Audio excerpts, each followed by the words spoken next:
Hi everyone, my name is Barak Turovsky and I'm responsible for natural language understanding product area within Google AI. And I'm very excited to talk to you about a very hot topic of ML fairness using one of the products I'm responsible for, Google Translate, as a premier for this.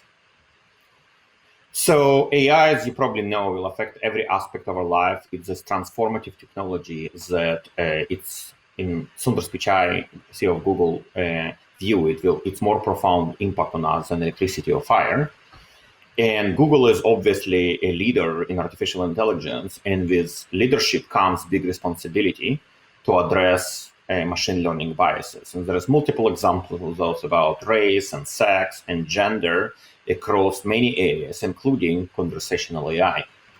And one of the examples in the product that I'm responsible for is this gender bias that comes, frankly, from historical and societal reasons, because a lot of our training data is hundreds, if not thousands, years old. And in many languages, a profession, human profession like doctor, was exclusively or predominantly male for thousands of years. And nurse, as an example, was predominantly female for thousands of years. Therefore, in languages like Turkish, that in many cases is gender agnostic, you will get a translation that will say she's a nurse, he's a doctor. She's a babysitter, he's an engineer. So this inherent bias happens a lot in translations, and we are responsible to deal with it as a leader in AI. Specifically, we introduced our AI principles, specifically say that we will not reinforce or introduce new unfair biases. So that's basically the topic of my conversation today. But before that, let's step back and ask the question why Google cares so much about translation. And the answer is very simple. Roughly 50% of the content on the internet is in English, but only 20% of world's population have any English skills, including basic.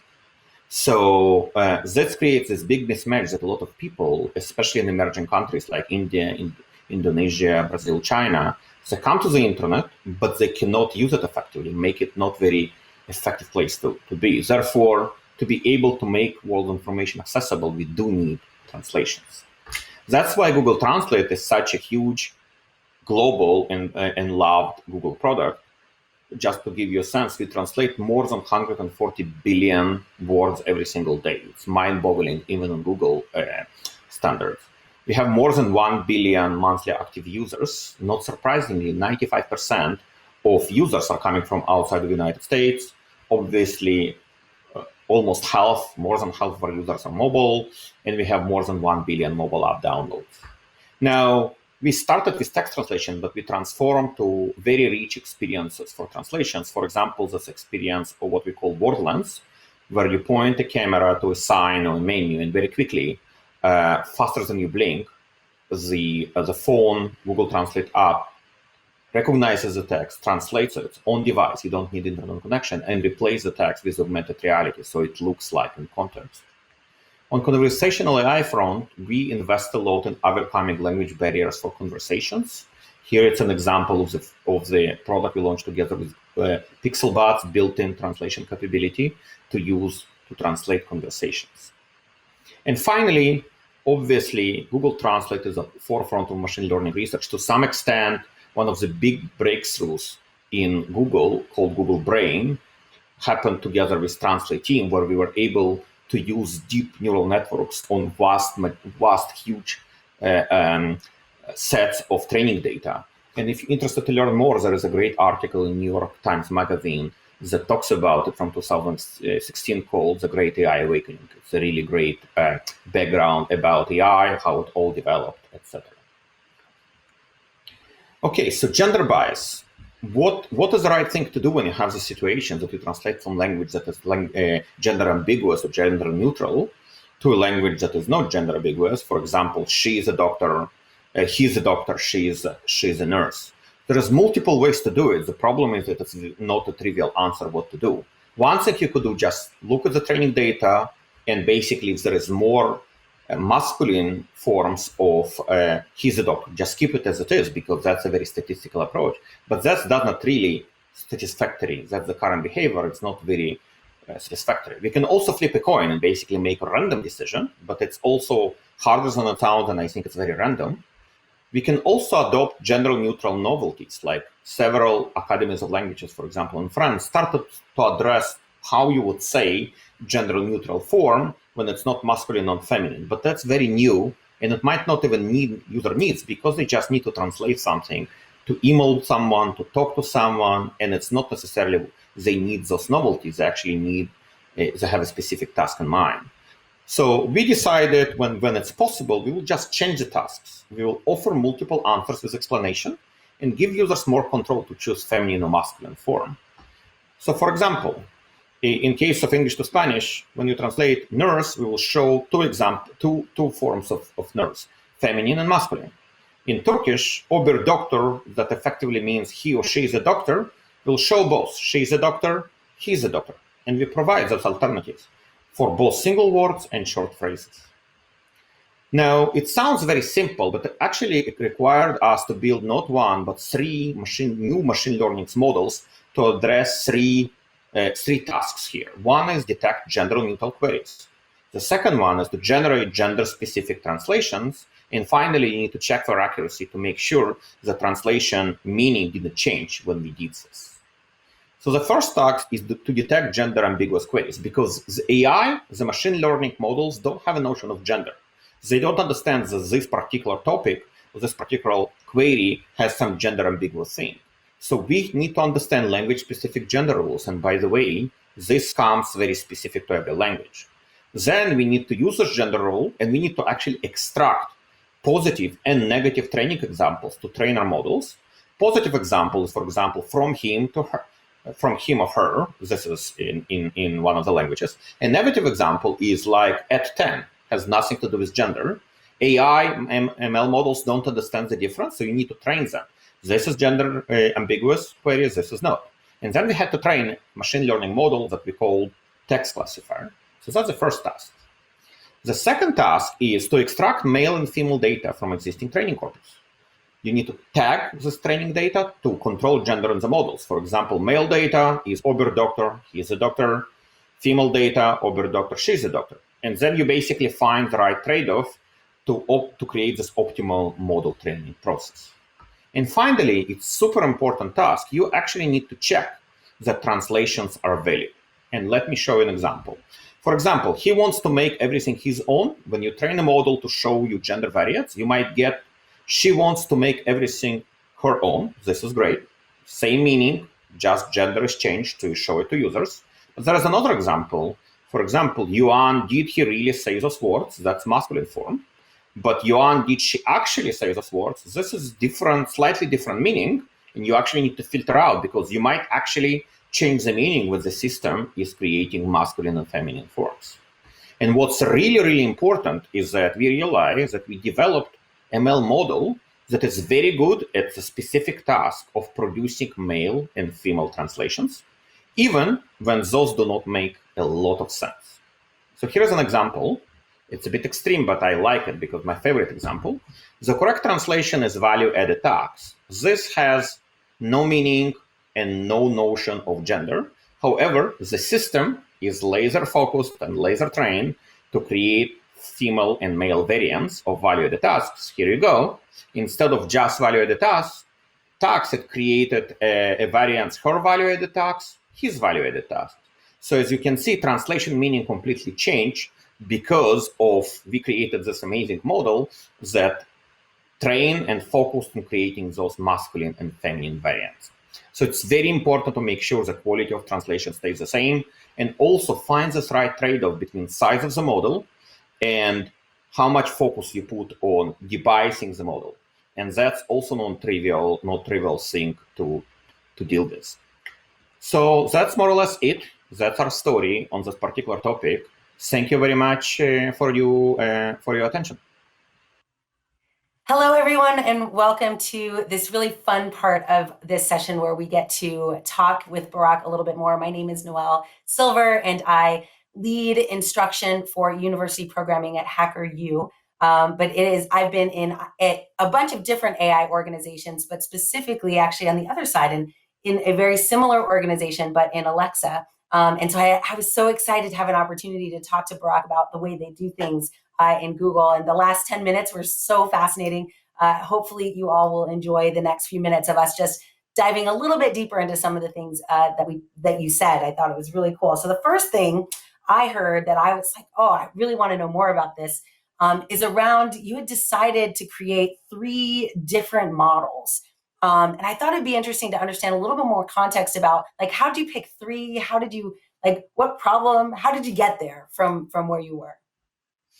Yeah, great question. And it's actually a fun discussion. It was to some extent also a stressing discussion because a lot of people, frankly, didn't understand why it's so difficult. They're like, just put a toggle, male and female, Yeah. just put it. Like, what's so difficult? And again, just to explain the context, we have insane amount of training data usually, like billions of words, right? So those billions of words include bias because of historical bias. For example, for many languages, one of our biggest sources of training data is the Bible. Obviously, in the Bible, the male is the doctor is probably male, right? So that's how it starts. And as I said, both Google position and RAI principle says we should do something. We should start doing something to address it.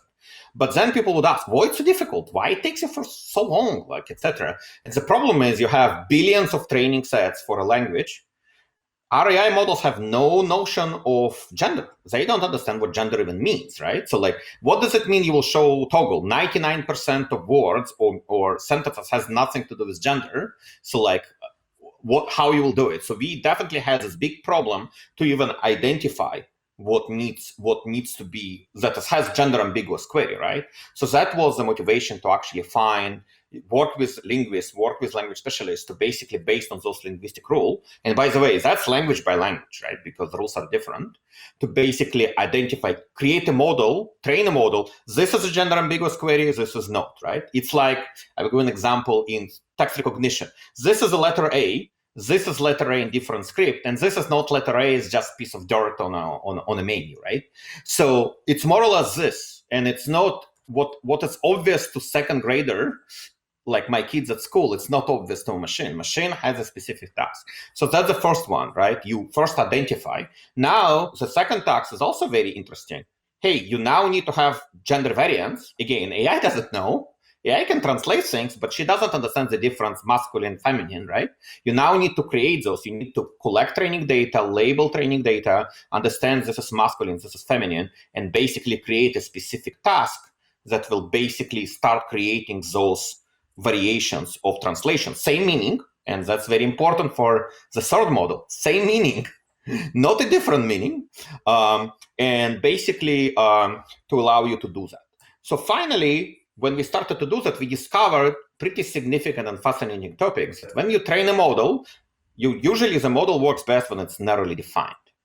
So this definition of the model, second model, was create feminine and masculine variants of the translation, no matter what, right? I gave that example, but we had a lot of those examples. It's like, will you marry him, right? Now, what is this if you need to create a feminine variant? Will you marry her, right? The meaning completely changed, right? So yes, you devise the system. You now have very nice system with choices of feminine and masculine, but sorry, for a user who wanted to send an email, by the way, it will also work on a even more extreme. Will you marry me? The female and feminine and masculine variant will be, will you marry him? Will you marry her? Imagine yourself, somebody wants to send an email or ask people, and he will ask it and it will completely change the meaning. So that was fascinating, interesting, but very complex exploration to some extent, and a lot of work to basically create the system to check them on all 3 parameters. A, find those ambiguous queries. B, create the variants, and C, make sure it doesn't actually change the meaning of the translation. Yeah, the reason I wanted to dive into that is because it's so important that people understand that it's much more complicated than you originally think, and that even models, when you use them, you think it's a single model when it actually could be a collection of them solving multiple tasks. So as people look at this, I think that's really important. So thank you for that. Yeah, the next question I wanted to ask you was around the data that you're using to train the models. And if you could talk a little bit about, we're trying to cover algorithmic fairness and, how do we create a balanced and diverse data set. So what are some of the things that you were thinking about when you were trying to create, the training data set specific to like the male and female, and how did you go about that? Yeah, there is multiple variants, and I will actually expand it beyond Google Translate, because one of the not unique but a different thing about Google Translate is that we use what is called semi-supervised learning. What it means is that we employ search technologies like at Google Search, and we crawl the web to find content that was already translated, right? Publicly available data, UN documents, newspapers, etc. Anything publicly available, we crawl it. And the beauty of it, that's why it's called semi-supervised, that effectively people for thousands of years was doing labeling work, right? So that makes it so scalable, right? We crawl this way and we can do 100 languages very quickly, covering 99% of online population. But we crawl and we create, but we also inherit all the biases that happen over the years, right? When nobody knew about AI, nobody knew about training data. It was just data on the internet. There are other techniques, and a lot of techniques today actually cannot use semi-supervised learning. It actually requires a significant number of human labeled text, right? And even there, if you think about that, for example, labeling speech, labeling faces, you have biases. And by the way, AI is always biases. There are always biases. The question is whether it's unfair or not. Because when you train a face recognition model, you bias on faces instead of other parts of human body, exactly, hands, yes. legs, etc. Right? The key is to make sure that you're not creating those unfair biases. So one tool that we have this tool called crowdsourcing, which is an amazing tool. You wouldn't believe how many people want to help Google to get better on translating, to get better in recognizing pictures, etc. And one of the things we do is that we actually invest to make sure we have a representative set of raters or those labelers who volunteer with us, coming from different backgrounds, from different races, from different locations, to make sure the labeling includes a wide variety of things. As you can imagine, a policeman or policewoman in Sweden is very different than policeman and policewoman in India. And if all your training data is more or less people from Sweden, you might not recognize the policeman or policewoman in India. So we focus on that and use those techniques to make sure we have more diversity that will obviously help with training less biased model. That's great. I think that leads us right into maybe the last thing. A lot of the people listening to this are probably considering, either building teams or have teams that build machine learning models themselves. It might be interesting to just hear your perspective on what can they do to make sure that their engineers feel empowered to recognize unfairness in their models? Maybe, what mechanisms have you seen work, whether you've used them personally or not? It would just be great to hear your perspective on that. Yeah, I would say back to my point about crowdsourcing approaches that we use. If you can, either hire a diverse set of people who can label your data, because people come with unconscious biases, right? That's one. Right. If you can work on community angle, for example, you develop something that benefits a lot of people in the country, in a location, use it. Try to get much more diverse pool of people, right? Reach out to people. Today, it's very easy. A lot of people can do it on the phone. This crowdsource app that I mentioned, it's literally an app that people, when they search in Google Photos and they cannot find what they need, there'll be a promo saying, hey, would you like to help us to improve our search algorithms? And then we basically get people. And we do all those campaigns to recruit people from different countries, India, Indonesia, etc. You want this diversity. That would be probably most important thing. Two, to understand their biases, but make sure you define which biases you consider unfair. There's multiple approaches. You can take a legal way. For example, in the US, you can take away, here's a protected categories that cannot be discriminated against. Let's say when they apply for a job, or they apply for rent, or for mortgage, etc. It could be race, gender, social orientation. You could start with that and saying, okay, here's my well-defined set of things that I would like to debias, and focus on those.